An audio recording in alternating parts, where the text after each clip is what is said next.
What's up, y'all? It's your girl Sang, and today we're going to be reacting to a video from CNBC Money titled, How a Polyamorous Foursome Manages Their Money. This sounds messy. This sounds super messy. But let's get into it.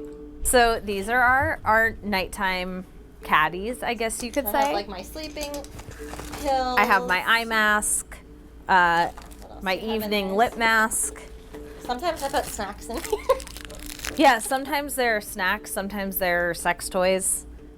This is Kyle, Rachel, Ashley, and Yair. Kyle's married to Rachel, and Ashley to Yair. Two married couples in a non-monogamous relationship. A family of 4. Our sleep schedule is interesting. We go typically on a rotation, meaning like if it's from my point of view, let's say tonight's with Kyle, then the next night is with Ashley, and then the next night's with Yair, and then next night's with Kyle, and next night's with Ashley, and next night's with Yair, and like kind of rotate that way. This sounds so stupid. What is the point? Why are y'all even married? That defeats the whole purpose of marriage. If y'all just gonna be swapping partners every other night, and then y'all live in the same house, but y'all gonna make night bags to stupid. Super stupid. We met at... I will say this though, There's 4 people in one house. Their finances better be impeccable. Like, you have 4 adults bringing in 4 incomes. Like, this better be the greatest financial situation. Because if their finances are still trash, there's no point in doing this. There's really no point in doing this. At the very, very, very beginning of COVID, we were all members of a sex-positive organization in New York City. There was a pull in me to message Yair. It was very clear that we had a lot in common and hit it off. And within 48 hours, I was talking with Ashley, who messaged me. I thought she was absolutely gorgeous, and then was so excited. After talking with Ashley for a day, I realized that she and Kyle were like 2 peas in a pod. So I asked these two if I could bring Kyle into the group chat. We started a group chat of 4 people, and literally from that day, we have not stopped talking, and now we live together and share a home. It is illegal in all 50 states to be married to more than one person. But according to a study published in 2021, 1 out of 5 people in the U.S. has engaged in a consensually non-monogamous relationship at some point during their life. Non-monogamy. This is gross. All of this is gross. This is nasty. Also, why you need another couple's permission to bring your husband into the group chat? That don't even make sense. Oh, that's disgusting. That's disgusting. Having either more than one partner or being open to having more than one partner. You don't have to be practicing it to be it. We share finances, we share a home, we share a dog and a cat and all of this. And partners. And partners. Yeah. Please don't ever share children. Do not bring children into this nonsense. This is horrible. Also, this chick right here in the middle, the main one, what's her name? Ashley or something? She the leader of all. She the only one that's been talking. Why are you the only one that's been talking? All this, I'm gonna tell y'all right now, none of this is right. I know I said they finances better be in point if they're gonna do something like this, but like, even outside of that, it's disgusting. The Bible literally tells you what to do and how to live, and this ain't it. This is horrible. A lot of things we'll share. Like that jacket. This jacket. No. Oh, this one. This one is you. Yeah. It's fun to be able to put on something that like I would never buy for myself, or frankly even pick up off the rack. And she's like, that won't look good on me. I'm like, try it on. Yeah. And there are some things where I'm like, no, this is an Ashley only garment. All 4 of their incomes go into an account, and those are the funds they use to pay for everything together. I think that if we... Even here, look. She the main one. Everything is around her. The budget sheet is in front of her. This the ringleader. She the main one for... First of all, this her husband? I would have been looking at her sideways. She would have been coming to me talking about, hey, I'm talking to this one dude I was really attracted to, and then he put me on to his wife, and I'm attracted to her. You should get in on this. I would have been like, divorce. Get up out of here. But anyways. Took a look at it, there would be more clothing than perhaps we are front of mind aware of. We talk about what our core expenses are, what the bills look like, what the mortgage looks like. We keep an eye month to month on what our numbers look like. And goals a little bit we've talked goals. about. We talk about, longer term, we want to do this next year. What's that going to look like?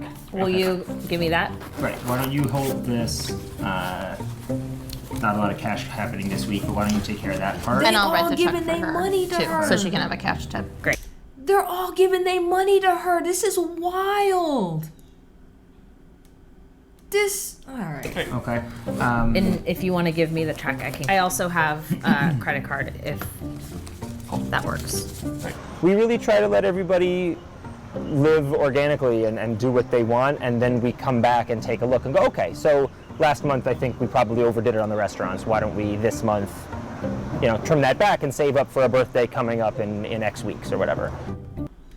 And as for the larger expenses, Yair and Ashley own the house they all live in, but the mortgage payment is split among all four.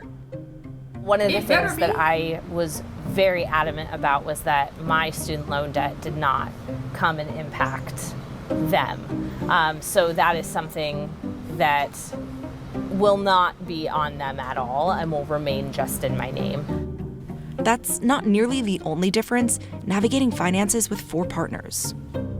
Credit card companies do not make it easy for four primary account holders, which doesn't make a gigantic difference, but it means that that only one person is getting the full benefit of that line of credit and getting the full benefit of that credit history. So if the four of us did want to be on a mortgage in X number of years, we wouldn't all be getting the same benefit from carrying those lines of credit. It's part of when people talk about feeling discriminated against as whether it's sexual orientation, within the LGBTQ community or in the non-monogamous community, that's part of what they're talking about, is that our entire system is set up for two people. Yeah, our system has been designed. Because it's supposed to be two people. It's supposed to be two people. Stop acting like you're a victim. You're not a victim. You chose this goofiness. You both couples started out with two people. Ain't nobody tell you to do this goofiness. This is stupid.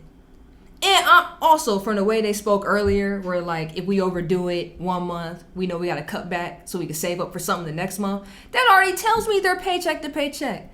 So until they show me the big circle on the screen, like with all these videos, I already know their finances are trash. Just based off that one statement that this dude said right here. Designed for monogamy, and there's really no space for other relationship designs. That's why the two couples, Rachel and Kyle and Ashley and Yair, have decided to get divorced from one another. So they'll have more rights and benefits as a family of four. They're working with a lawyer to create a cohabitation agreement. So if Kyle and I remain married and Ashley and Yair remained married, if something were to happen to one of them and one of us wanted to go see them in the hospital, we would have no legal right to do so. In a scenario where, say, Rachel and I have a child and nobody's legally married, if Rachel and I have a child, the protections afforded to Ashley and Kyle as parents of that child are difficult to get to. If we start from this place and move into these domestic partnerships, it makes it much easier for the non-biological parents to act as legal guardians and legal parents for those children. See, didn't I say they better not bring kids into this? What are they doing? They talking about bringing kids into this. This is so goofy. You want all these legal protections. You want to know why you don't have it? You had it when y'all was married to each other. Why are y'all ruining that for this whole little goofy setup? They still ain't even talked about finances. This is a whole video about where the little thing at? What they spend on rent? What they be spending on utilities? CNBC, don't tell me this is like, 9 minutes of just a polyamorous relationship and nothing else? Beyond rights, they say this cohabitation agreement would legally define financial responsibility among all four partners. It's really important to both me and Ashley to have a biological child if we can.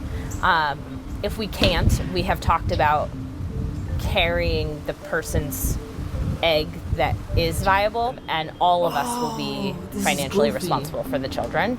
And there will be language that explains what happens if something were to go wrong and one person leaves. And no matter how biological children are created between the four of us, I'm pretty sure they're going to have red hair. It's in all of our families. For them, these rights outweigh any financial advantages of cares? being married. Tax benefits, for one. Frankly, the goal is our lawyer is on the front lines of creating domestic partnerships with more than two people. They were the first person to pass through a domestic partnership of 3 people in a town in Massachusetts. Their goal is eventually having all 4 of us in a legal domestic partnership. In the meantime, we will have this cohabitation agreement with potentially a rearrangement for these benefits like insurance and things like that. The plan is for the agreement to cover a lot more, too. Yeah, no more than $30 a month on video games. That's going to be in there. That's on you. Damn it. It's not going to direct our budget. You know, it isn't going to be a day-to-day finance document. Bro, show so that. Much as, unfortunately, so much as more of a doomsday scenario document and a supportive document for things like adoptions, for things like, frankly, for things like even dog care. I forgot about that one. Like, they forced us to only put one name down on a dog that the 4 of us got together. Like, there's sort of a lot of different places, actually, where it comes up. So we're hoping that that those legal agreements will help. This is all costing them more than $10,000 in legal fees. So in that way, you know, we are investing Stupid. You decided to play this game for what? in ourselves to make sure that legally we're all set up as best as possible, because it's important. And while they might not want to be legally married anymore to lift some of the obstacles they've been facing, they're showing their loving commitment to one another in other ways. But Rachel planned a very traditional proposal situation with a secret photographer, a weekend away. It was really, really adorable.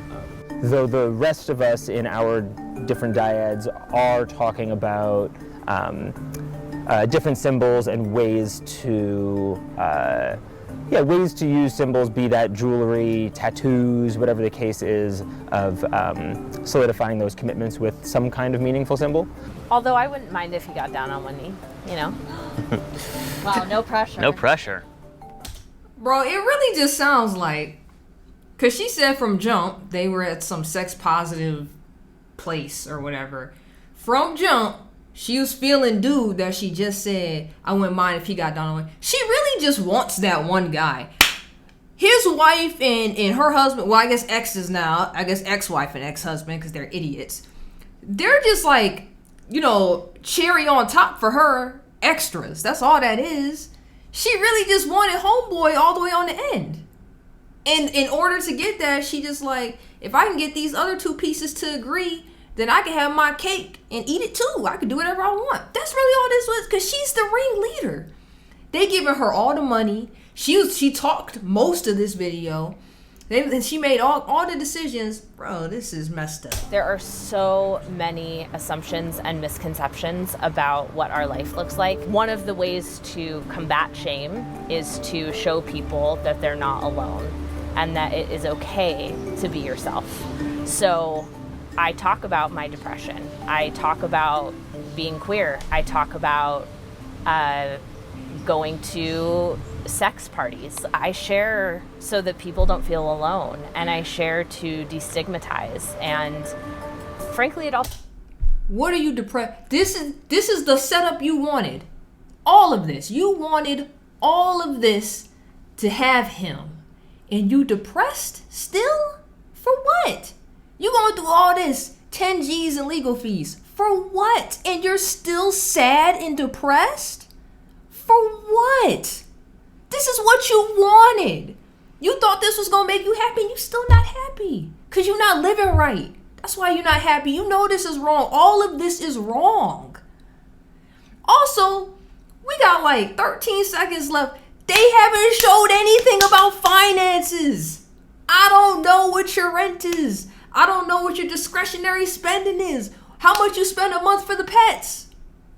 CNBC, y'all really just wanted us to learn about polyamorous couples. That's what this was. Y'all didn't show anything. Also helps me. And it's over. Okay, well, that was a waste. That was a whole waste. They didn't show any other CNBC video if the person's single, married, dating. They'd be like, They'll be like, oh, this is what we do. This is our savings. This is our inventing. This is the non-existent of that. This is what we pay in a car note. We didn't get any of that with these people. We got, oh, this is how hard it is to be a couple of 4. And these are the legal fees we've had to do so far. Because it's so hard to not be considered as a 4-person couple. Because you're not. You're not. You're not. And then y'all divorce y'all partners to do this goofy. Stupid. Stupid. All of that was stupid. Well, anywho, if you want to see more content like this, make sure to like, comment, subscribe, hit the notification bell so you never miss when I drop a video, because you already know who it is. It's Sang.